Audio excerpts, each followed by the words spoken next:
Well, this week we're going to consider media communication, the news media specifically, in some depth. It's very important for scientists to have some level of skill in that media, in that interaction.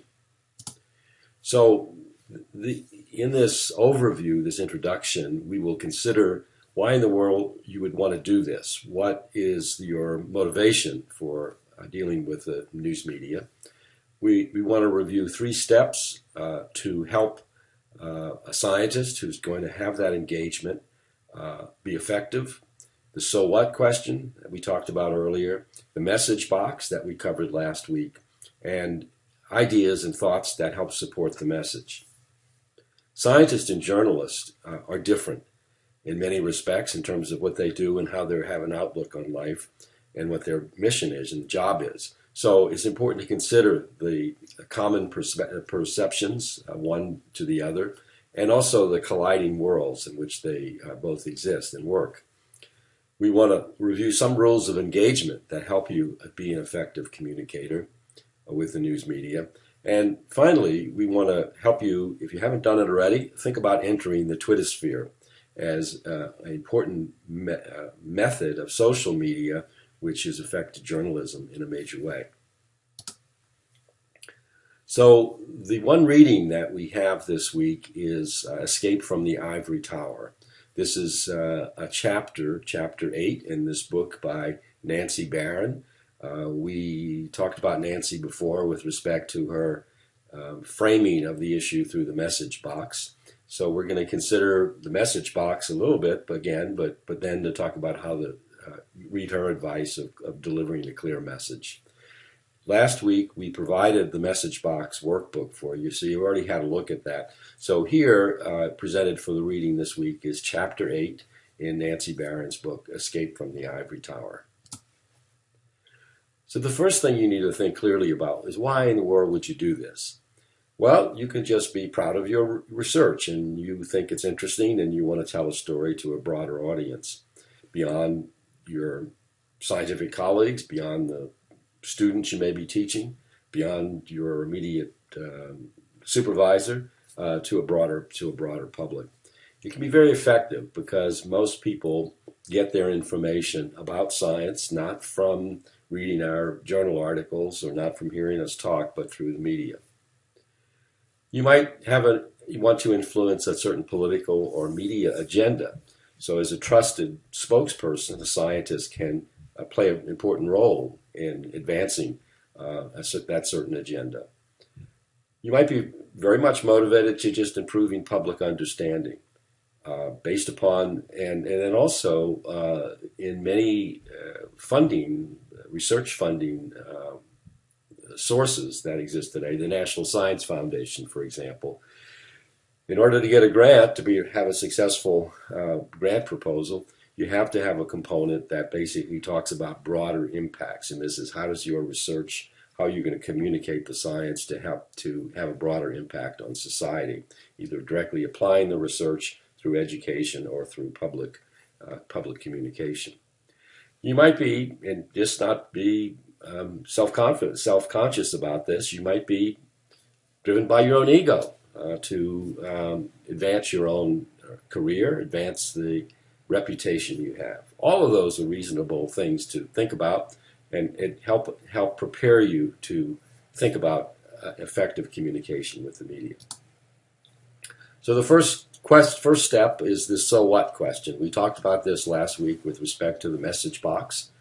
And so here, this is the same idea here presented in this figure, which basically says how we phrase the so what issue, how we answer the so what question really depends on the audience to which you're speaking, whether it's a policymaker on one end of the spectrum or a concerned citizen on the other. Here, of course, we're talking about the media. So the media is members of the media are going to ask, is this news? I mean, why can I get my editor to put this on the pages or on the website? Will it sell? Is it something the public could be interested in? And is it a good story? Is it engaging to the reader or the listener?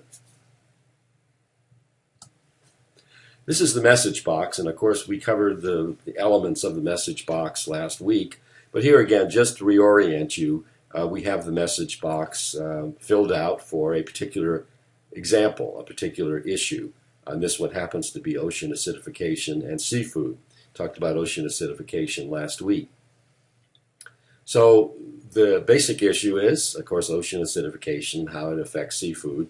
And there are ways that you want to help frame the argument, talking about the problems that the concentrations have been increasing. The oceans take up carbon dioxide, but this comes at a cost. This helps limit the amount of climate change we have, but the cost, of course, is increased acidity of ocean waters. And that makes it difficult for animals, that oysters and mussels and abalone, to make protective shells.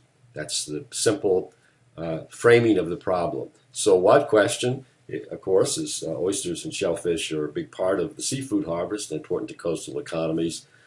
Process of therefore threatens the food on our tables and the well-being of local communities. The solutions, well, we can partner with sustainable aquaculture partners to understand what makes the shellfish resilient to ocean acidification and help them develop procedures to do that. And then also, how can other things that we can manage in the environment mitigate the effects of ocean acidification? And then if we did that, the benefits, understanding the impacts and potential solutions, can help us protect seafood and support the economies of our coastal communities. So keep in mind the messages that we want to convey to someone in the news media are the core ideas that we try to get across. Not necessarily a soundbite, although sound bites, as we'll see, play a role in this. But what is the message? What are the essential points? Think of that message box. It must be simple, but it doesn't necessarily mean that it needs to be simplistic or oversimplified. But it has to be explained very succinctly in a sentence. It must be limited, depending upon the source of the interaction, the length of the coverage, and the like, to no more than 3 or 4 ideas. And if you're on TV with just a 10, 15, 20-second picture, an element, you only got a chance for one idea. It must be jargon-free. We talked about that with respect to climate change. Remember Susan Hassel's words to avoid and alternatives. And we'll look at some more in just a minute. It should be supported by sound bites. Things you might want to think about in advance that are quotable, colorful. Could be metaphors. It could be impressive statistics, and it could be anecdotes, human interest, ways of framing the issue, for example. Step 3: support these messages. The numbers, we can give all the facts and figures, but you can't assume that everyone can assimilate them and it all adds up by themselves. We need to sum it up and simplify it. The basic main message that comes out of the science that we're trying to communicate. We should use frequencies instead of probabilities. So, for example, we scientists are trained to report things like we have a 95% confidence.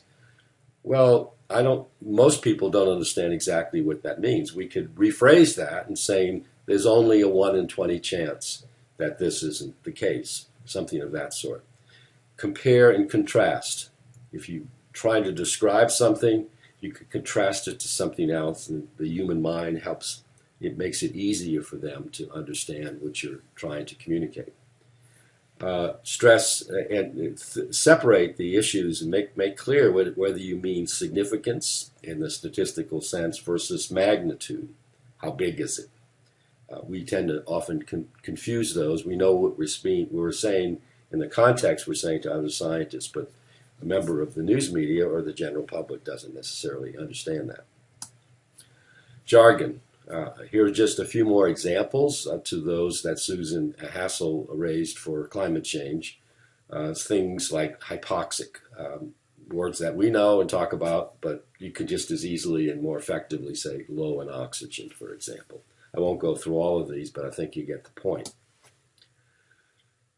We should realize that we come at this with perspectives of scientists and perspectives of journalists. Now, these are oversimplified, but they're a certain degree true. And to understand those helps us as scientists over here communicate to journalists over here. So, what are the stereotypes of scientists? We caveat things to death on one hand and on the other, whereas and that doesn't help the journalists communicate the story. We're overly interested in the process by which we got there, talking about our methods and how the analysis we've done. Not very prone to put a bottom line conclusion on things. We see the trees rather than the forest, the bigger picture. Speak in jargon, as we said before, and we're most interested and comfortable talking to other scientists. We generally are seen as reclusive or standoffish in talking to the media. In fact, many scientists just don't like to do it, don't want to do it because they fear, of course, things will happen to them that are summarized over here. So we're concerned about the perception of our peers. Oh, Mary, she's a show off. She's just interested in her public persona and reputation, and not about the quality of her science, for example. So those are the stereotypes we have for scientists. For journalists, as we deal with journalists, we think, well, the problem is they aren't really interested in the accuracy of this. They're just trying to get this story out, and they will, manipulate what we say. They'll misquote us and the like. We can talk to them for half an hour, and we thought we made the point, but the news article appears, and this guy missed it, totally. They emphasize conflicts between scientists, among scientists, maybe too much, and giving scientific outliers a platform. We again consider that with respect to the issue of climate change and climate science deniers, if you will. So we have these colliding worlds. Journalists want the conclusion up front, and then we'll support it in their storyline, whereas we, again, are trained to build up, what the things that support our conclusion, and then end with the conclusion. Scientists want a quick overview. We're going to sit there and describe things in depth. It's a mismatch that we need to work across. Scientists want to communicate things we know. Again, the journalists, at least, scientists, again, are focused by nature of science itself on the uncertainties and the unknowns. Journalists have to communicate generalizations. We're in the specifics. The perspectives that we have matter. If you will be in an article quoted as a scientist, and you'll have the same status in this article as a seafood processor who doesn't have the knowledge and the training that we do. Whereas in our case, credentials matter. We're the experts, type of a thing. Journalists are trying to address and appeal to emotions, where we're trying to deal with reason. They want the answer and conclusion now. We want more data. They don't really care that much about the rules and procedures of peer review, although that's not always the case. Some journalists and more national media, peer review, having something reviewed and approved matters. And we, of course, are oriented towards peer review. Some of the rules of engagement. Not all journalists are the same. Figure out who they are and what their motivation and context is. Know your message and how far you're prepared to go before you get into that interview. Be the dream interviewee. Offer comparisons, color, anecdotes, those things we talked about earlier. Don't expect that journalist is going to show you their draft and see if it's correct. Many journalists, major media journalists and so on, will not do that. Is part of their code of ethics. Avoid answering questions by PDF. Don't tell a journalist, well, I'll tell you what, in a follow-up question, I'll send you a PDF of the paper I produced because they're not going to wade through all of that. Off the record, you've often seen things quoted in the media of a source that refuses to be identified. It's a very tricky thing to do, and I generally avoid it. Very seldom, in fact, almost never do I speak off the record because I think that ultimately what I say is going to be revealed anyway, and I'm prepared to say it to whomever. Be willing to summarize the research of others, not just your own. And as you enter this, ask questions. What are you interested in? How will you use this? Negotiate the interchange, if you will. So let's talk about Twitter. This is, of course, one of these creatures of social media. You're familiar with it. I suspect many of you have your own Twitter accounts and use it, maybe for social networking. But it is this online news and social networking service that was created in 2006, in which anybody can access it. So, as we'll see, you can go to my Twitter account or anyone else's Twitter account and see what they're tweeting. But only registered users can post tweets. So there's some benefits of even registering, even if you're not an active tweeter at all, because you can have access to information, see things that you can if you're not a registered user. Famously, the messages, the tweets, if you will, are restricted to 140 characters. This makes it you having to frame that message in quite constrained space. You can add links, images, photos in the GIF form. And it's extensively, why we're talking about it now is it's very extensively used by news media and reporters. So they are now almost required to be pushing their own articles and stories in their own media out through Twitter. And they follow Twitter very actively. So if you get followed by news reporters, then that's another way to get your message out. There are over 320 million active users that are active on a monthly basis. And of course, we all know now that the real Donald Trump, @RealDonaldTrump, that's his Twitter handle, that whole phenomenon of late night, middle of the night tweeting of his thoughts and with millions and millions of followers and impact.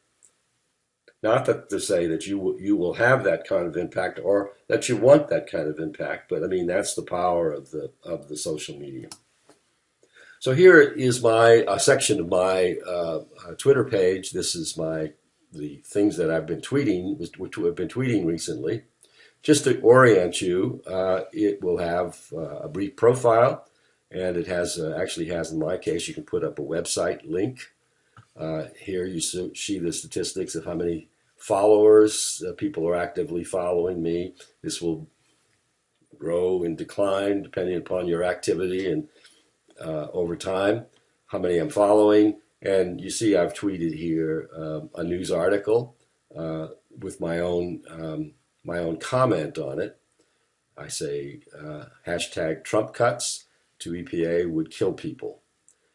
That's said by @GovCTW. That's Christie Todd Whitman, a former governor of New Jersey, and referring to our article. Here's a tweet that I've just retweeted, just a promotional thing from UMSES that I didn't add any comment to. And you can see there, you can go down at my Twitter site here and follow all of these, follow my recent tweets. You can go back to everything I've tweeted actually on this.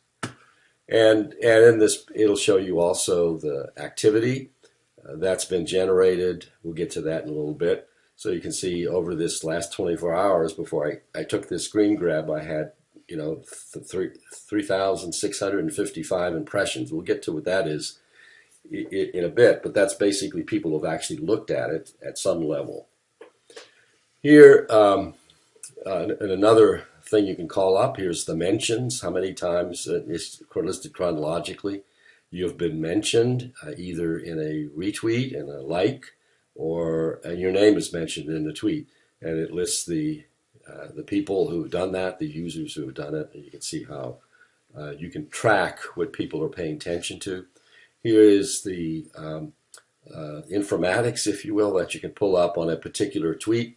Here's one I tweeted: a New York Times article about the Trump budget, about the Trump directive about climate change, and I said the blatant rejection of science is a sad day for America. Short, to the point, pithy. I'm in a position in my life and career that I can be out front and a little bit on the edge about this, but I can express my views. You, depending on the situation, you might want to think about being careful about doing that. And here it tells you that I had 7 retweets and 9 likes at that particular time. And it shows that some people have replied to my tweet. I have the opportunity to respond back to them. So scientists tweet. More and more scientists, leading scientists, senior scientists, as well as many junior scientists are active in Twitter. Here's just 3 examples. And again, in each case, you can go to the presentation PDF, and actually there are live links here. You can go to Ken Caldera, Michelle McCracken, and Trevor Branch's Twitter pages. Caldera, Hadley must know him. He's a guy who's done a lot on methane, but also the CO2 issue, acidification issue, and so on. You can see he's got 12,000 followers, many more than I do, and he's here tweeting that Bill Gates recognized him as an amazing teacher, retweeting Bob Howarth's our news link to methane leaks. Michelle McCracken works on eutrophication issues, much fewer followers. She's newer to this game, but I follow her because she actually tweets a lot of recent papers in this field, and I can follow that field of new research by following Michelle. Very, very interesting. Trevor Branch is a fisheries scientist, and he's got 7,000 users. Very much into methods and things, geeky things, scientific things, but he's useful to follow for that region. Journalist tweet. So this Friday we'll have Rona Cobell with us. We'll say a little bit more about Rona in just a bit. Rona is fairly new to Twitter. She's still trying to figure it out, and she says so. So she has a fairly small number of followers yet, 850 or so, but it's building. And she's tweeting things about the reason where she lives in Baltimore County, the Chesapeake Bay, and the like. Chris Mooney is a lead global environmental reporter for the Washington Post. You see bigger media following. It's got almost 26,000 followers, and you can see here Chris has been retweeting things where that his colleagues, other journalists from the Washington Post, have tweeted, kind of churning, getting more information out there, drawing people to the articles that he and his colleagues have written for the Washington Post. And so we will just prepare you for the interaction we're going to have with Rona. She's worked for newspapers in St. Joe, Missouri, and Pittsburgh, and Baltimore Sun before coming to the Bay Journal. She now works, remember, as we think about the interaction with her, the 3 steps of preparation and the rules of engagement, and ask her about what makes scientists effective and how she uses social media, including Twitter.